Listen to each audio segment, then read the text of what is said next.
A graça e a paz, queridos irmãos. Amém? Aleluia. Que Deus seja com cada um dos irmãos. Saúdo os irmãos que nos vejam pela live. Que o Senhor venha falar com vocês também, meus irmãos. Pastor, agradeço pela oportunidade. Muito grato. E eu já quero convidar os irmãos, então, a abrir a palavra de Deus. Lá em 1 Coríntios, capítulo 15. Nós vamos ler do versículo 12 até o 22. Amém? Uma palavra poderosa para aquecer o teu coração nessa noite, nesse dia, né? Para trazer um consolo, para Deus falar com você, meu irmão. Palavra de alinhamento, palavra que exalta o Senhor Jesus. Amém? 1 Coríntios, capítulo 15, versículo 12. O tema da pregação vai ser a ressurreição de Cristo, o tema central do Evangelho. Amém? Nesse espírito eu quero te convidar a ler versículo 12, capítulo 15, versículo 12 em diante. Diz assim, ó: Ora, se é corrente pregar-se que Cristo ressuscitou dentre os mortos, como, pois, afirmam alguns dentre vós que não há ressurreição dos mortos? E se não há ressurreição dos mortos, então Cristo não ressuscitou. E se Cristo não ressuscitou, é vã a vossa pregação e vã a vossa fé. E somos tidas por falsas testemunhas de Deus, porque temos asseverado contra Deus que Ele ressuscitou a Cristo, ao qual Ele não ressuscitou, se é certo que os mortos não ressuscitam. Porque se os mortos não ressuscitam, também Cristo não ressuscitou. E se Cristo não ressuscitou, é vã a vossa fé, e ainda permaneceis nos vossos pecados. E ainda mais, os que dormiram em Cristo pereceram. Se a nossa esperança em Cristo se limita apenas a esta vida, somos os mais infelizes de todos os homens. Mas de fato Cristo ressuscitou dentre os mortos, sendo Ele as primícias dos que dormem, visto que a morte veio por um homem, também por um homem veio a ressurreição dos mortos. Porque assim como em Adão todos morrem, em Cristo todos serão vivificados. Aleluia, meus irmãos. Vamos ter mais um momento de oração. Querido Deus, nós entramos na Tua presença mais um momento, Pai, pedindo a Tua graça, pedindo, Pai, a Tua presença. Senhor, a Tua palavra, santa palavra, foi lida, Deus. Eu peço, Pai, a Tua sabedoria, eu peço, Pai, que o Teu Espírito Santo me use para pregar essa palavra. Senhor, eu não tenho as condições necessárias para explicar esse texto, mas o Teu Espírito tem, Pai. Por isso eu peço, me usa para a edificação da igreja, Pai, e para que acima de tudo, o Teu nome venha a ser glorificado. Amém, irmãos? Aleluia. Queridos, quando a gente pensa em crucificação, logo o que vem à nossa mente é Jesus Cristo. Mas Jesus, Ele não foi o único que morreu por crucificação. Se a gente for ver, em 519 a.C., o rei Dário, ele crucificou 3.000 babilônicos. Depois, no ano 66 depois de Cristo, os romanos crucificaram 3.600 judeus que iniciaram uma revolta. Então, nós não olhamos para Jesus e o adoramos somente porque Ele morreu na cruz. Porque senão, nós teríamos que adorar muitas outras pessoas que também morreram por crucificação. Mas nós adoramos ao Senhor Jesus, porque Ele é o único que depois de 3 dias ressuscitou. Amém, meus irmãos? Só Ele, só Jesus venceu a morte. As outras pessoas que morreram por crucificação, morreram pelos seus próprios pecados. Mas Jesus não, Ele morreu pelos meus e pelos teus pecados, meu irmão. É por isso que Ele ressuscitou, é por isso que Ele está vivo. Amém? Então, meus irmãos, a ressurreição, ela é um ponto central do Evangelho. De acordo com o próprio Jesus, a ressurreição seria o maior sinal de quem Ele realmente era, de que Ele era o Salvador do mundo. Lá em Mateus capítulo 12, quando os fariseus chegam para Jesus e perguntam, pedem um sinal para Jesus, né, para saber se Ele era mesmo o Messias, Ele falou, o sinal é esse. Da mesma forma que Jonas ficou 3 dias e 3 noites no ventre daquele grande peixe, assim importa que o Filho do Homem fique no coração da terra. Amém? A ressurreição é o maior sinal de que Jesus é o Salvador do mundo, meu irmão. Se não tivesse ressurreição, o ministério de Jesus teria acabado. Todos aqueles milagres, todas aquelas curas teriam sido ignoradas. A cruz, ela não seria um sinal de vitória para a gente, mas de vergonha. Porque o Salvador teria morrido, teria fracassado.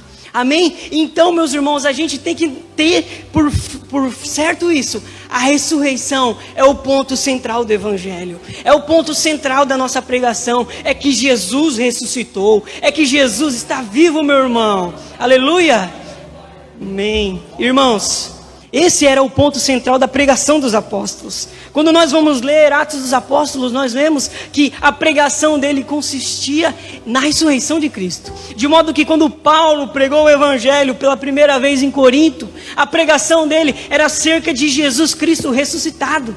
E os coríntios, naquela oportunidade, eles creram no Evangelho. Eles aceitaram que Jesus havia ressuscitado dentre os mortos. Eles depositaram a sua fé no Jesus que estava vivo. Amém?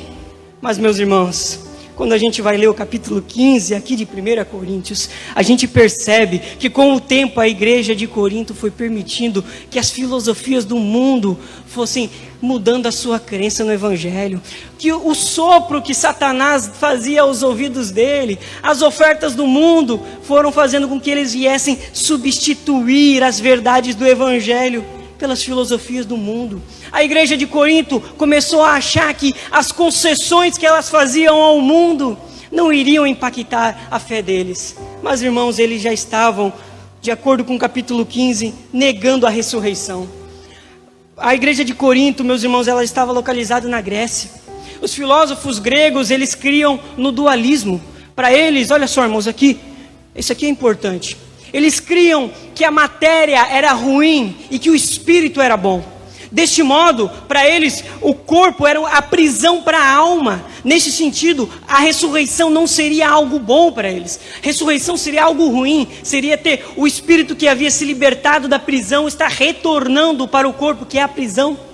Então, meus irmãos, a filosofia daquele mundo foi entrando dentro da igreja, e a igreja foi substituindo a crença verdadeira do Evangelho pela filosofia do mundo.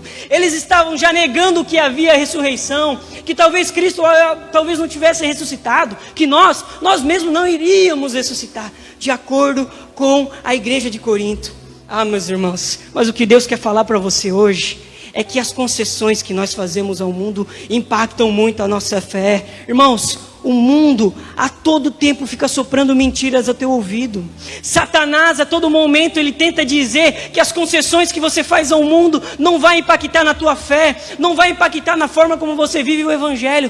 Mas é mentira, irmãos. Satanás, ele vem aqui no teu ouvido dizer, não precisa ir no culto hoje, você já foi na semana passada. Ou às vezes ele vem te dizer, meu irmão, só uma mentirinha, não tem problema algum. Irmão, está todo mundo fazendo, está todo mundo mentindo. Meu querido irmão, mas Jesus, ele disse, Jesus nos chamou para a santificação. Paulo, em Romanos capítulo 12, ele vem dizer, não vos conformeis com este século, mas sede transformados, irmãos, pela renovação da vossa mente. Aleluia, irmãos. Tem alguém me entendendo aqui? Amém? Então, meus irmãos, primeiro ponto aqui, que nós não viemos fazer como a igreja de Corinto, permitir que as mentiras do mundo venham impactar a nossa fé, venham fazer com que nós venhamos negociar princípios cristãos, amém? E a igreja de Corinto aqui não é só isso, elas queriam na verdade ficar em cima do muro, meus irmãos, elas queriam negociar com o mundo de modo que elas iam ficar de bem com Deus e de bem com o mundo. Eles achavam que eles podiam conciliar, meus irmãos, a ressurreição de Cristo e a filosofia grega. Não, eles queriam fazer uma salada ali. Eles estavam querendo dizer, não, a gente entende vocês filósofos aí desse mundo, a gente entende vocês aí do mundo que estão vivendo nessa forma aí e tal, mas assim, Cristo ressuscitou. Não, esse negócio aí que o corpo é ruim, então não, a gente entende, nós não vamos ressuscitar, deixa que só Cristo ressuscitou. Eles estavam tentando fazer uma salada, irmãos. Sabe por que isso? Porque eles não queriam virar chacota, eles não queriam ser motivo de piada com as pessoas daquele tempo. A gente aprende isso, irmãos, quando a gente olha lá para Atos, capítulo 17, 32. Eu não vou pedir para os irmãos abrirem, mas continua nesse texto, o irmão talvez ele projete aí. Paulo, quando ele foi pregar lá no Areópago, em Atenas, capital da Grécia, onde tinham todos os filósofos, ele entendeu essa perseguição contra os que criam na ressurreição. Diz assim, Atos 17, versículo 32. Mas, quando ouviram falar em ressurreição dos mortos, uns escarneciam, e outros diziam, acerca disso te ouviremos ainda outra vez. Irmãos, os gregos, eles riam, eles ridicularizavam quem cria na ressurreição. E a igreja de Corinto aqui, ela queria, não, eu não quero que o mundo pense mal de mim, eu não quero que o mundo ache que eu estou aqui, que eu sou motivo de piada, que eu sou estranho. Vamos tentar negociar, vamos negociar com o mundo aqui. Mas, irmãos, negociar com o mundo é necessariamente virar as costas para Jesus. Amém? Negociar com o mundo é necessariamente virar as costas para Jesus. Jesus, ele falou em João 6,44, ele diz assim, ó, ninguém pode vir a mim se o Pai que me enviou não o trouxer, e eu o ressuscitarei no último dia. Jesus falou que tinha ressurreição. Se eles iam negociar com o mundo dizendo que não tinha ressurreição, eles estavam negando a Jesus, eles estavam virando as costas para o Salvador. E mais, João 11:25, Jesus chega para Marta e diz, eu sou a ressurreição e a vida, quem crê em mim, ainda que morra, viverá. Amém? Então, meus irmãos, negociar com o mundo é necessariamente virar as costas para Jesus. 2 Timóteo 3, versículo 12, o apóstolo Paulo, enviando uma carta para Timóteo, o pastor da igreja de Éfeso, que estava sofrendo perseguição por causa do evangelho, ele diz algo maravilhoso. Ele diz assim, ó, todos os que querem viver piedosamente em Cristo Jesus serão perseguidos. Irmãos, perceba que há uma condicional aqui, ó. Não é todo crente que vai ser perseguido. Ele diz, todos os que querem viver piedosamente em Cristo Jesus. Irmãos, a igreja de Corinto aqui, ela fez a escolha dela. Nessa situação, eles optaram por negociar com o mundo para não sofrer as afrontas. Irmãos, a pergunta para nós aqui hoje é, será que nós estamos dispostos a ainda continuar com as doutrinas centrais do Evangelho, ou nós vamos ainda continuar negociando com o mundo? Irmãos, nós vamos continuar defendendo a nossa doutrina acerca do homossexualismo, acerca do pecado, irmãos, ou nós vamos negociar com o mundo? Nós estamos dispostos a viver piedosamente em Cristo Jesus? Ou como Corinto, nós vamos aqui negociar com o mundo? Nós vamos ceder às pressões do mundo que aí fora diz que nós somos loucos, que diz que nós somos fanáticos, que essa religião aqui é para maluco? Irmãos, Jesus, ele disse em Mateus 5, versículo 10, bem-aventurados os perseguidos por causa da justiça, porque deles é o reino do céu. Ah, meu irmão, eu tenho que te dizer, escolha ser fiel a Jesus, escolha ser fiel a Jesus e não negociar com o mundo, porque grande é o teu galardão, tanto aqui na terra como no céu. Aqui na terra você vai desfrutar da presença gloriosa do Espírito Santo, que isso já é por si só a melhor coisa, meu irmão. Aleluia! Ah, Deus. Queridos, então o apóstolo Paulo aqui no capítulo 15, para combater essa fraquejada da igreja de Corinto, ele começa a argumentar com eles ali, no versículo 12, versículo 13, eu quero te convidar a reler comigo. Paulo começa a refutar eles de forma lógica. Vamos ler o versículo 12 e o versículo 13. Ele diz assim, ó, ora, se prega que Cristo foi ressuscitado dentre os mortos, como, pois, dizem alguns entre vós que não há ressurreição dos mortos? Se não há ressurreição dos mortos, então Cristo não ressuscitou. O que Paulo está dizendo nesses versículos aqui é o seguinte, vocês estão loucos, vocês estão irracionais. Como é que vocês podem dizer que Jesus ressuscitou e ao mesmo tempo que não pode existir ressurreição dos mortos? Vocês estão ficando biruta, vocês estão, o mundo, essa negociação com o mundo está fazendo com que vocês tenham uma fé irracional, uma fé que não faz sentido. Como poderiam logicamente negar a verdade da ressurreição, irmãos, se Cristo ressuscitou? Não tem, é algo irreconciliável. O próprio Jesus, ele disse em Apocalipse 11, versículo 17 e 18, eu sou aquele que vive. Fui morto, mas eis que estou vivo para sempre. E se eles criam nisso, se eles criam que Jesus estava vivo, e estava vivo porque havia ressuscitado, como, pois, eles poderiam dizer que não existia a ressurreição? Irmão, o pecado, a negociação, as brechas que a gente dá ao mundo, faz com que nós tenhamos uma fé irracional. A gente começa a crer em toda a mentira que o mundo vende pra gente. Irmão, tu entra no Instagram ali, o mundo está todo momento vendendo uma proposta de felicidade que é mentirosa. Irmãos, os popstars estão a todo momento falando que eles são felizes porque eles têm bens, porque eles são famosos, porque eles têm prosperidade. Irmão, tudo isso é mentira. Crente, não creia nisso. É irracional crer nisso. Quando você conhece Jesus, que é toda a riqueza de Cristo, você não crê nessas mentiras, meu irmão. Isso é irracional. O que Paulo está nos chamando aqui é ter uma fé racional, é parar e pensar, meu irmão. E quando você para, pensa, calcula, você vê que não faz sentido largar o precioso evangelho de Jesus, que aqui é a maior riqueza para a nossa vida, que aqui há consolo para o nosso ser, que aqui, meu irmão, nós somos bem-aventurados. Amém? Então não faz sentido, meu irmão, negar a ressurreição, não faz sentido negociar com o mundo. Amém, meus irmãos? Glória a Deus, os irmãos estão me entendendo? Amém? Glória a Deus. Então, meus irmãos, Paulo, para combater esse mal, essa fraquejada da igreja de Corinto, ele cria uma hipótese é que e se Cristo não tivesse ressuscitado, como seria a fé cristã? E aqui ele tenta mostrar para os irmãos que não faria sentido, que a ressurreição é o ponto central do evangelho, e que se Cristo não ressuscitou, não faria sentido nada daquilo que eles estavam vivendo. Ele estava dizendo que a ressurreição é o ponto central do evangelho. E a primeira hipótese de que se Cristo não tivesse ressuscitado, está ali no versículo 14, que é a nossa pregação não teria sentido. Observe ali o versículo 14, parte A. E se Cristo não ressuscitou, a nossa pregação é vã. Amém? Irmãos, Evangelho significa boas novas, boas notícias. Se Cristo não tivesse ressuscitado dentre os mortos, não existiriam boas notícias, existiriam más notícias. Não teria uma boa mensagem para você sair nas ruas aí, nesse momento de pandemia, com uma mensagem de esperança, porque não existiria esperança. Se Cristo não houvesse ressuscitado, significaria que Deus não tinha aceitado o sacrifício de Jesus. Teria dito que o Senhor Deus analisou o sacrifício de Jesus e falou, não é válido.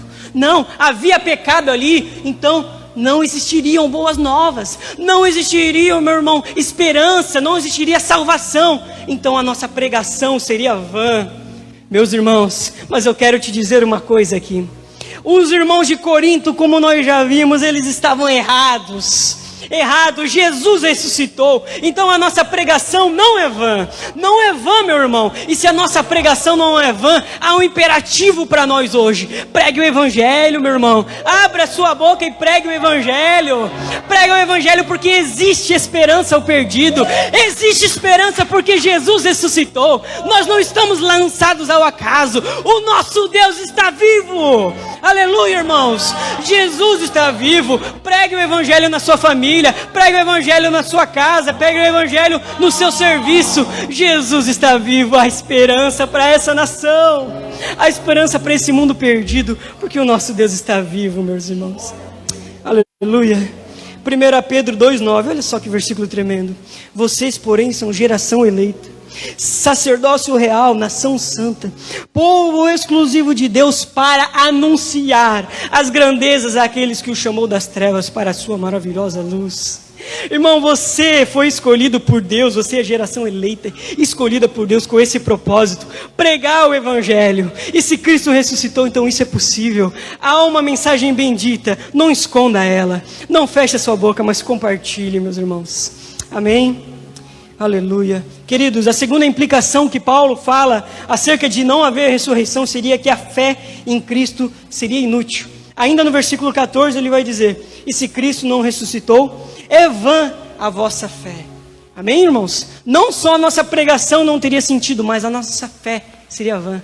Nossa fé seria vã porque um Deus morto não pode responder aos seus fiéis. Um Deus morto, meu irmão, não pode acolher os seus fiéis necessitados. Ele não ouve a tua oração. Um Deus que morreu, Ele não pode agir em favor daqueles que precisam, daqueles que padecem. Então não faria sentido orar, não faria sentido crer em Jesus, porque Ele estaria morto. Os irmãos de Corinto, eles não estavam percebendo isso, irmãos.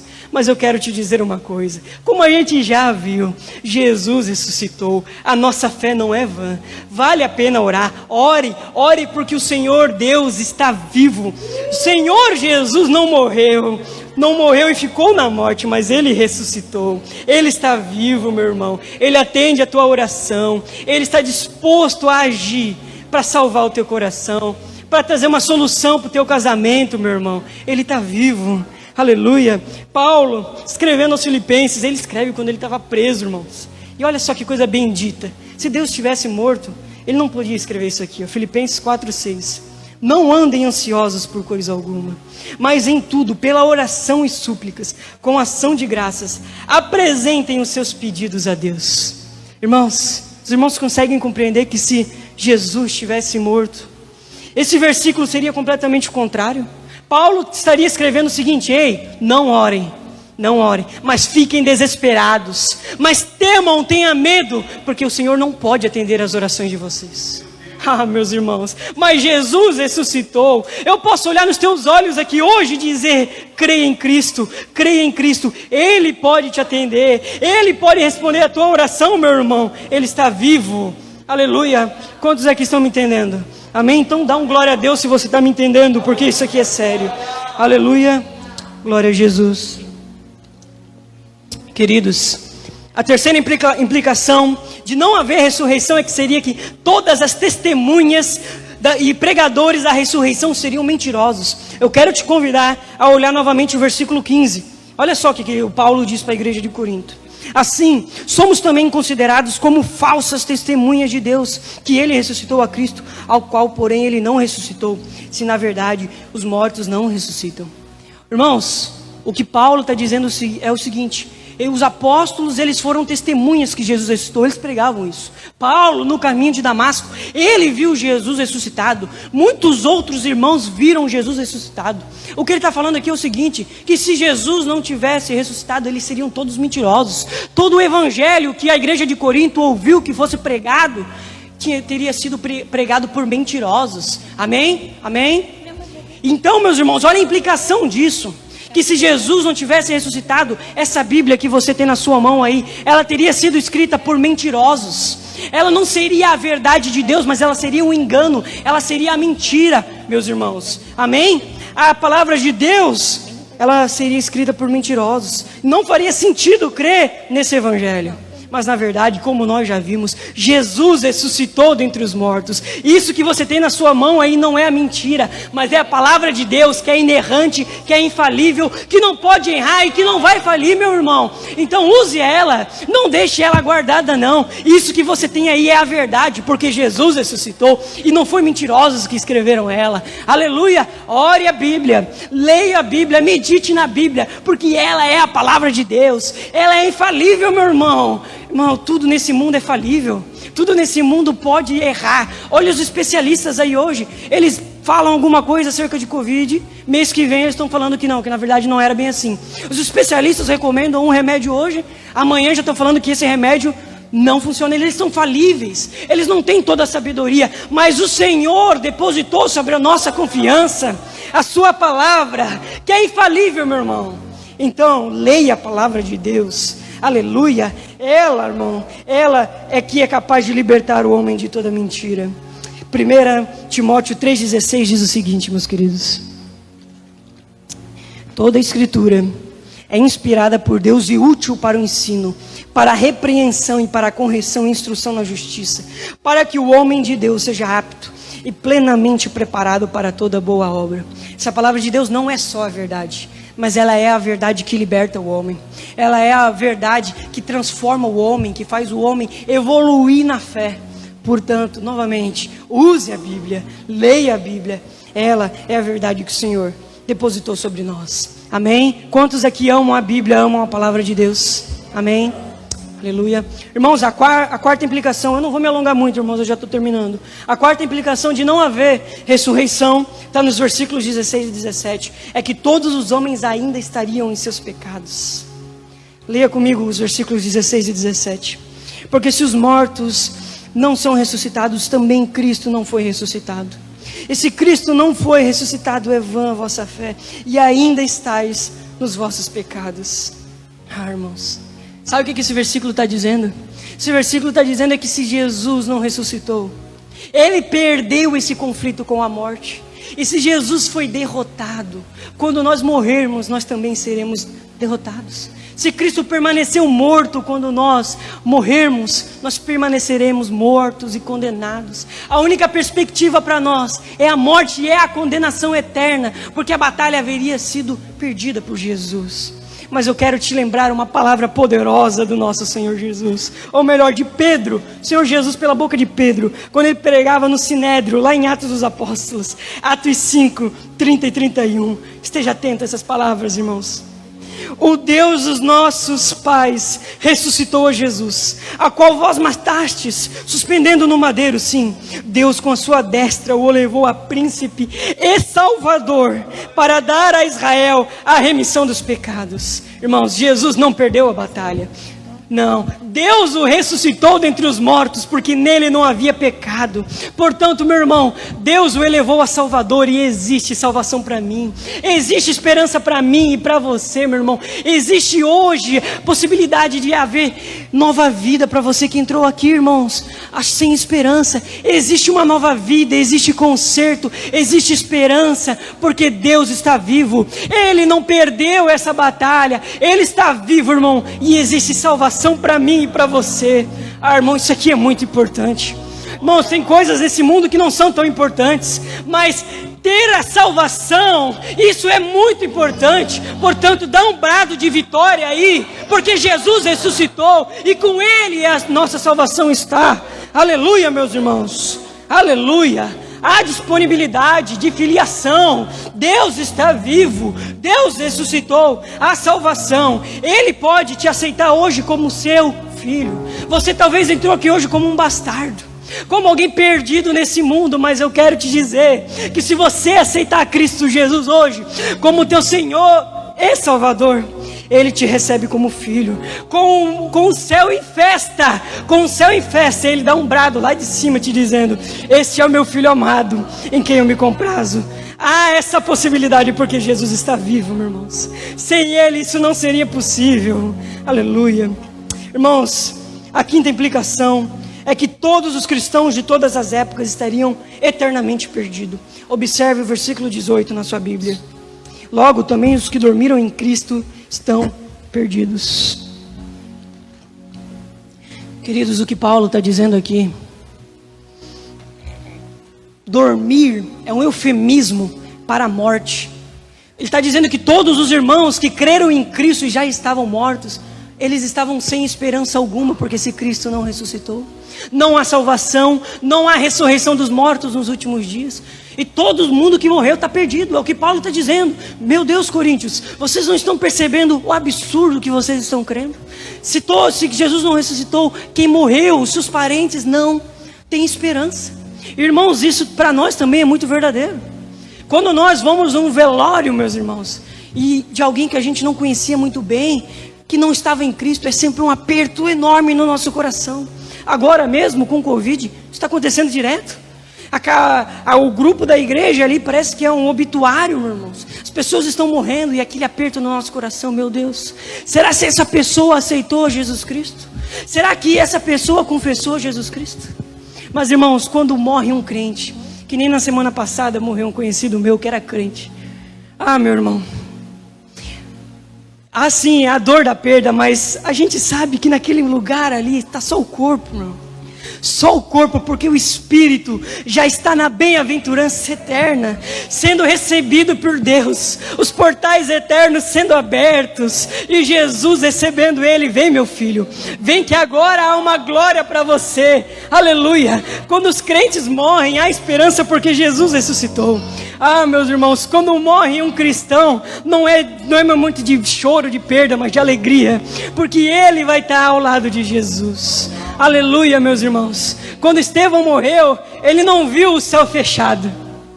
Quando Estevão estava sendo apedrejado, a última frase dele foi: eu vejo o céu aberto e o Filho do Homem em pé, à direita da majestade, à direita do trono. Irmãos, quando um crente morre, o Senhor Jesus se levanta do seu trono para receber o cristão querido que foi fiel nessa terra. E isso só é possível porque Jesus ressuscitou, meus irmãos. Aleluia. Essa palavra traz esperança para você, meu irmão. Então dá um glória a Deus aí. Aleluia. 1 Tessalonicenses 4, 13 e 14. Diz assim, ó, irmãos, não quero que vocês sejam ignorantes quanto aos que dormem, ou seja, aos que morreram, para que não entristeçam como os que não têm esperança. Se cremos que Jesus morreu e ressurgiu, cremos também que Deus trará mediante a Jesus com ele aqueles que nele dormiram. Paulo já falou aqui em outra oportunidade, que não é para a gente ficar triste, não é para a gente ficar entristecido, mas é para a gente ficar alegre, porque Jesus morreu e ressuscitou. Amém? Aleluia. Jesus vai nos ressuscitar. Amém? A última implicação, meus irmãos, eu não quero me estender demais. Os cristãos seriam as pessoas mais miseráveis dessa terra. Leia o versículo 19. Se é para esta vida que esperamos em Cristo, somos todos os homens os mais dignos de lástima. O que Paulo está falando aqui é algo que é óbvio. Se Cristo não ressuscitou, se Cristo permanece morto, os cristãos, eles são os mais dignos de lástimas.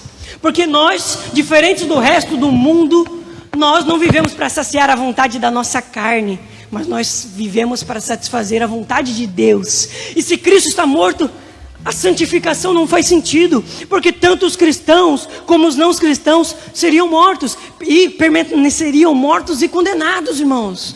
Aleluia. Mas vale a pena ser fiel na santificação, porque Jesus ressuscitou. E se eu posso te dizer uma coisa hoje, se santifique sim, vale a pena ser fiel. O Deus que te chamou à santificação está vivo, meu irmão. Ele te predestinou para isso. É o que diz Efésios 1:4. Olha só, porque Deus nos escolheu nele antes da fundação do mundo para sermos santos e irrepreensíveis. Deus te escolheu com um propósito, para você ser como um luzeiro aí nesse mundo, para você ser como um farol, meu irmão. E Deus ressuscitou. O que te chamou à santificação está vivo, meu irmão. Aleluia. Os últimos versículos para a gente orar, meu irmão. Versículo 20 e 22. O fato da ressurreição. Aqui Paulo encerra tudo. Depois de mostrar que todas as hipóteses ali, que não faria sentido crer no evangelho sem ressurreição, ele agora encerra tudo. Olha só que maravilha. Mas na realidade, Cristo foi ressuscitado dentre os mortos, sendo ele as primícias dos que dormem. Porque assim como por um homem veio a morte, também por um homem veio a ressurreição dos mortos. Pois em Adão todos morrem, do mesmo modo em Cristo todos serão vivificados. Amém? Amém? Irmãos, perceba que promessa gloriosa é essa que Paulo fez aqui. Ele diz que Cristo é as primícias dos que dormem.